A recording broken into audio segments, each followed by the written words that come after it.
రాష్ట్ర వ్యాప్తంగా ఎన్నికల కోలాహలం పెద్ద ఎత్తున జరుగుతున్నటువంటి పరిస్థితి. ముఖ్యంగా అన్ని పార్టీలు ఓట్లు సీట్ల మీద పెద్ద ఎత్తున దృష్టి పెడుతున్నటువంటి నేపథ్యం.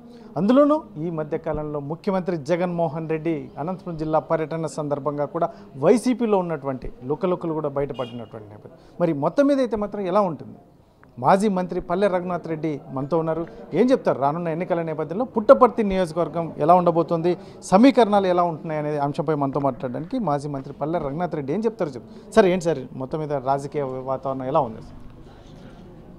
పుట్టపర్తి నియోజకవర్గంలో తెలుగుదేశం పార్టీ వైఎస్ఆర్సీపీ పార్టీ కంటే చాలా ముందంజలో ఉంది.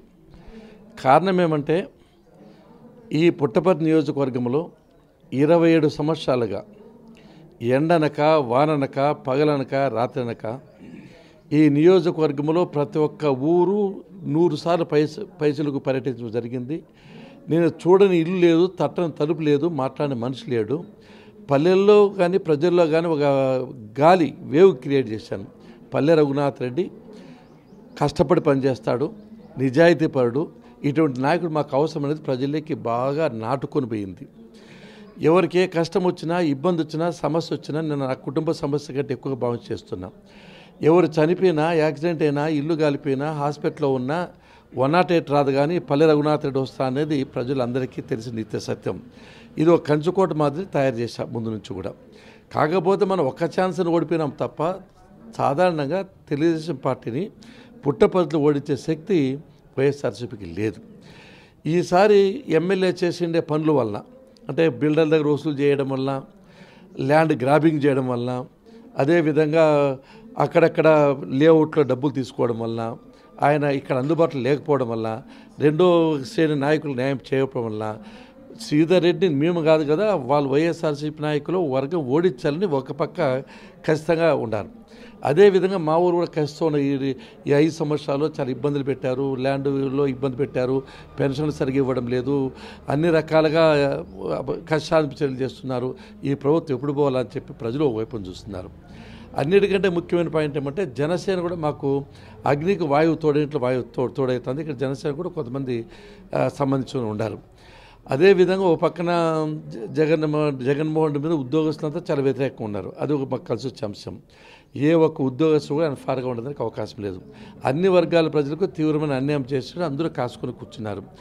అదేవిధంగా అన్ని పార్టీలు కూడా జనసేన కావచ్చు, సిపిఎం కావచ్చు, సిపిఐ కావచ్చు వ్యతిరేక ఓటు చీలిపోకూడదు, ఈసారి జగన్మోహన్ ఇంటికి పంపించడం కృతజ్ఞత చెప్తూ ఉన్నారు. ఇంకో వైపున కాంగ్రెస్ పార్టీ కూడా పుంజుకుంటాను, షర్మిలం కూడా వచ్చి ఆ పక్క పోటీ చేస్తారు. కాబట్టి ప్రధానంగా అంటే ముప్పేట దాడి జరుగుతుంది జగన్మోహన్ రెడ్డి మీద. కాబట్టి ఎటువంటి పరిస్థితుల్లో ఈసారి వైఎస్ఆర్సీపీ ప్రభుత్వం అధికారంలోకి రాదు, పుట్టపర్తిలో అంతకంటే రాదు.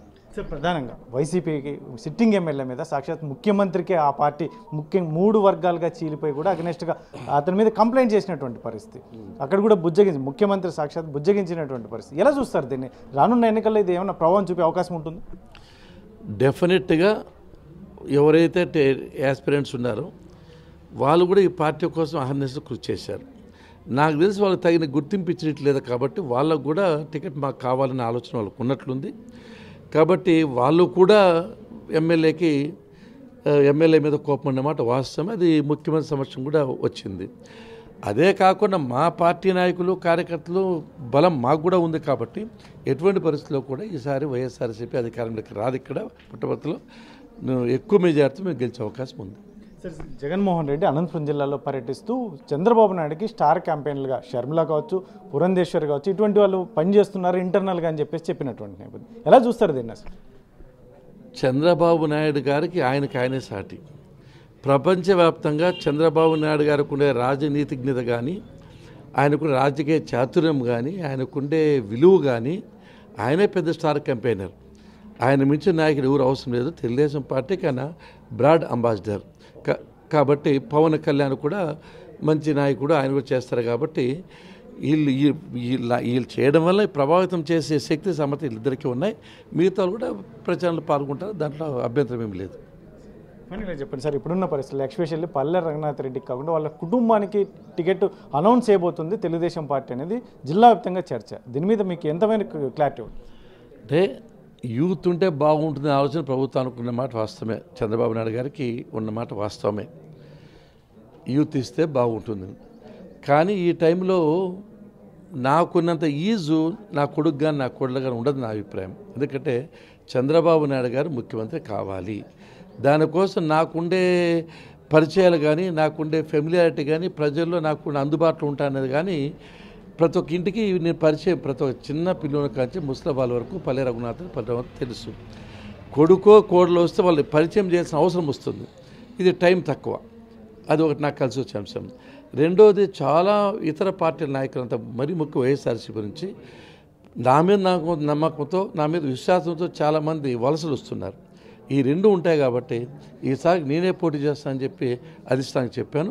తప్పకుండా నాకు తెలిసినంతవరకు నేను పోటీలో ఉంటాను. సార్ మరొక నిమిషం సార్, ఇప్పుడు ఫస్ట్ లిస్టులో పల్లె రఘునాథ్ రెడ్డి కోడలు పేరు అనౌన్స్ చేయబోతున్నారని చెప్పేసి రాజధాని దగ్గర నుంచి కూడా పెద్ద ఎత్తున వస్తున్నటువంటి లీక్స్, ఇది ఎలా ఉంటుంది? అది సార్ ఇష్టం. సార్కి చెప్పేదో మేము చెప్తాము. సార్ ఏ నిర్ణయం తీసుకుని దాని ప్రకారం పోతాం. సార్ నిర్ణయమే శిరోధారి మురికేనా. ఇది మాజీ మంత్రి పల్లె రఘునాథ్ రెడ్డి చెప్తున్నటువంటి విషయం. మొత్తం ఏదైతే మాత్రం రానున్న ఎన్నికల్లో వైసీపీ ముఖ్యంగా ఏమీ చేయలేనటువంటి ప్రస్తుత ఎమ్మెల్యే అసలు పూర్తి స్థాయిలో విఫలమైనటువంటి నేపథ్యంలో ప్రజలు కూడా విసిగి వేసారిపోయినటువంటి నేపథ్యంలో ఖచ్చితంగా మా తెలుగుదేశం పార్టీ గెలవబోతుంది. అందులో మా కుటుంబంలో ఎవరికైనా మిగతా వారికి యూత్ ఉండాలని పార్టీ భావించింది. కానీ నాకున్న కనెక్షన్ ప్రజలతో పెద్ద ఎత్తున ఉన్నటువంటి నేపథ్యంలో ఖచ్చితంగా నాకు టికెట్ ఇస్తే ఈ అవకాశాన్ని ఖచ్చితంగా గెలిచి తీరుతానని, అందులో కోడలు కావచ్చు కొడుకు కావచ్చు వాళ్ళు బిజినెస్ రీత్యా అందులో విద్యావంతులు, అందులో విద్యను చూసుకుంటున్నటువంటి నేపథ్యంలో వారికి కాకుండా నాకే కేటాయించమని చెప్పేసి చంద్రబాబు నాయుడిని విన్నవించానని. కాకపోతే మాత్రం అది అనౌన్స్ చేస్తే మాత్రం ఆయన ఏది చెప్తే అదే శిరోధార్యం అని చెప్పేసి మాజీ మంత్రి పల్లె రఘునాథ్ రెడ్డి చెప్తున్నటువంటి విషయం. కెమెరా పర్సన్ సుధాకర్తో చల్లకినాయుడు, RTV, అనంతపురం జిల్లా.